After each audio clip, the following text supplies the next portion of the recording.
Hey everyone, welcome back to my channel. I'm Aditi Vyas and you are watching Politics. So, in today's video, we are going to study chapter 2 of Indian politics, that is Era of One Party Dominance.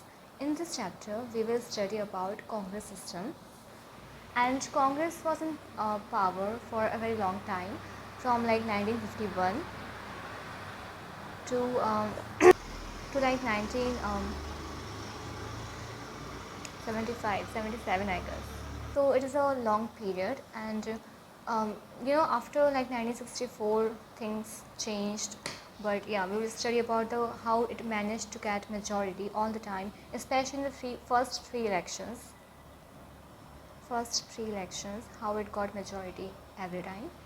So we will study about that and the role of Congress system, etc. Okay, so let us start the chapter.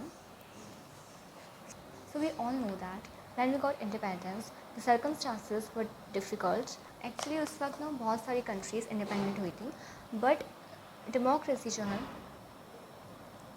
वो सिर्फ India ने या फिर मतलब बहुत कम countries ने adopt की थी, बिकॉज जो दूसरी कंट्रीज़ के लीडर्स थे, leaders in many countries of the world decided that their country could not afford to have democracy. वो ये फील करते थे जो उनकी कंट्री है वो डेमोक्रेसी को अफोर्ड नहीं कर पाएगी, एंड उसकी वजह से उन्होंने जो फर्स्ट प्रायोरिटी दी थी वो नेशनल यूनिटी को दी थी.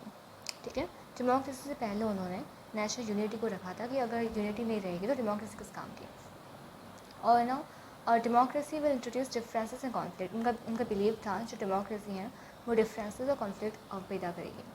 And therefore many of the countries that gain freedom from colonialism experience non democratic rule. अब पाकिस्तान हो गया, बांग्लादेश हो गया, इन सब कंट्रीज़ के अंदर नॉन डेमोक्रेटिक रूल रहा था. एंड कहीं पे लाइक नॉमिनल डेमोक्रेसी थी, अगर डेमोक्रेसी थी भी उसके नाम के लिए, बट वहाँ पे एक लीडर होता था, एक ही पार्टी होती थी, या फिर डायरेक्ट आर्मी रूल था. ठीक है, and non democratic regimes always started with the promise of restoring democracy soon, but once establish themselves it was very difficult to dislodge them. So starting में तो कहते थे कि हाँ अभी हम थोड़े दिन के लिए ला रहे हैं, 1-2 साल के लिए ला रहे हैं ये नॉन डेमोक्रेटिक रूल, उसके बाद में डेमोक्रेसी लाएंगे, बट वो कभी डेमोक्रेसी आती नहीं फिर वहाँ पर. जो कंडीशंस थी इंडिया के अंदर वो बहुत डिफरेंट थी.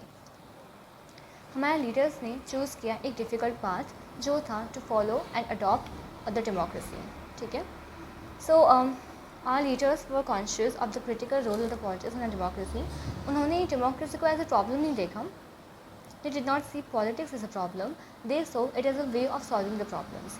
तो उन्होंने प्रॉब्लम नहीं देखा पॉलिटिक्स को, but as a way of solving the problem. Problems को सॉल्व कैसे करना है उन्होंने उसको वैसे देखा. Then every society needs to decide how it will govern and regulate itself. ठीक है, ये हमारी सोसाइटी को ऊपर डिपेंड होना चाहिए कि उनको किस गवर्नेंस में रहना है, कि डेमोक्रेटिक होनी चाहिए या ऑटोक्रेटिक होनी चाहिए. So it should be on the people, not on the like ruler और like leader.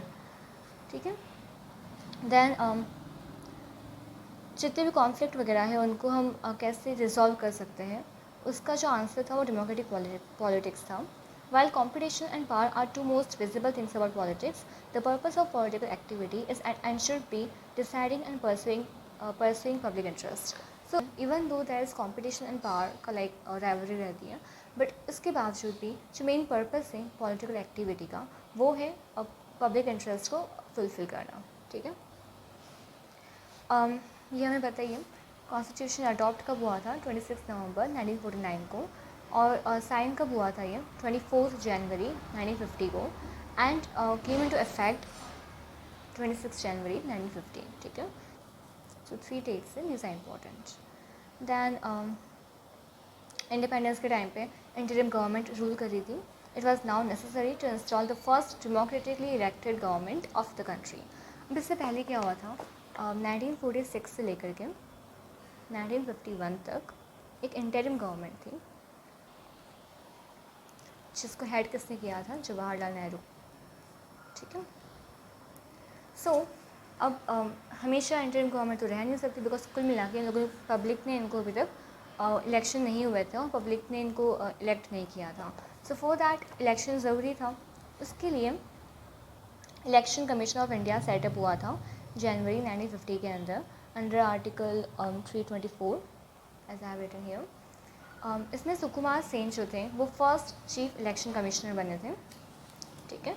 And the countries first general elections were expected sometimes in 1950, ठीक है।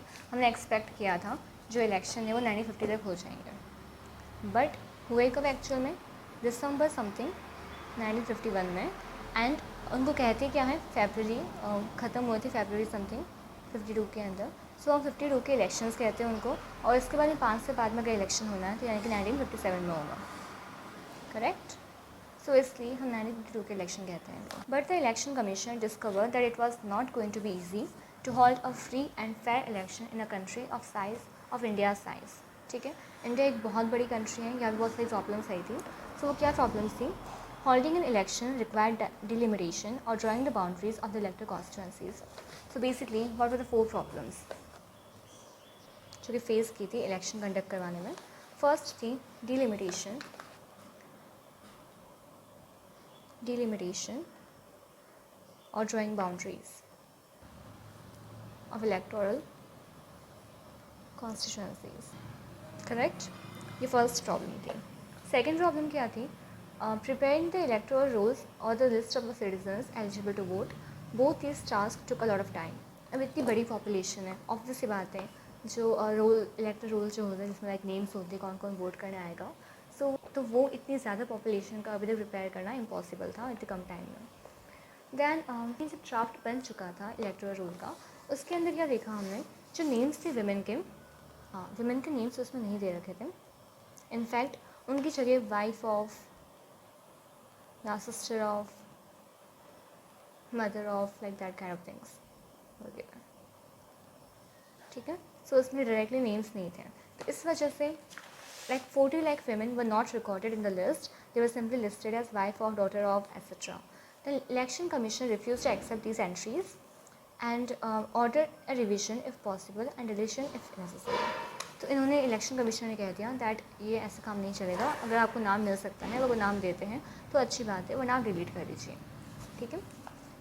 Then third thing is that उस वक्त 17 करोड़ एलिजिबल वोटर्स थे, उनको elect करने थे। 17 करोड़ कितनी लाइक कितना ह्यूज नंबर ही है। so, उनको इलेक्ट करना था 3200 MLAs को एंड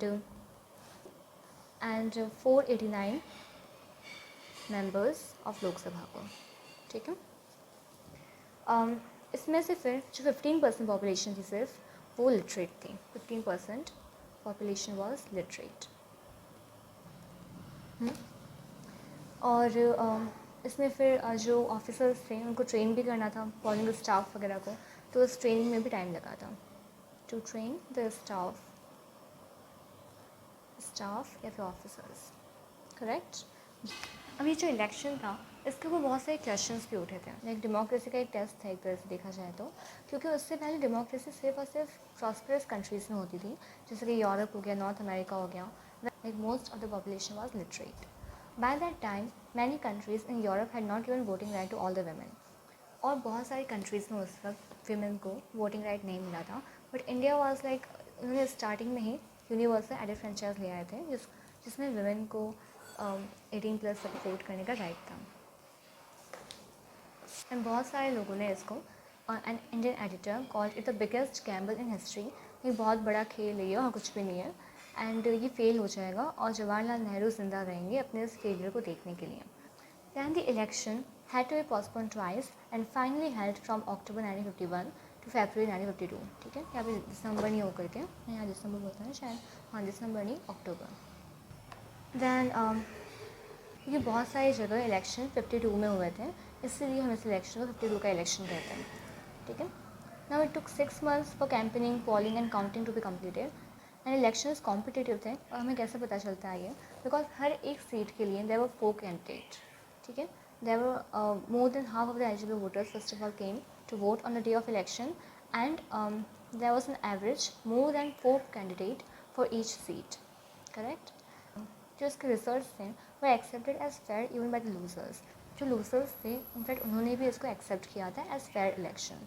और जो इंडिया का एक्सपेरिमेंट था, इसमें जो क्रिटिक्स थे उनको लाइक फॉल्स प्रूव कर दिया, जिसमें लाइक वो कहते थे दैट डेमोक्रेसी सिर्फ इलेक्शन सिर्फ और प्रॉस्परस कंट्रीज़ में हो सकते हैं, तो उनका जो ये मिथ था उसको हमने फॉल्सिफाई किया एंड हमने प्रूव किया that it was no longer possible to argue that democratic elections could not be held in conditions of poverty or lack of education. It proved that democracy could be practiced anywhere in the world. Okay? So this is it for today's video. If you like this video, then don't forget to like, comment and subscribe to my channel. Thank you so much for watching.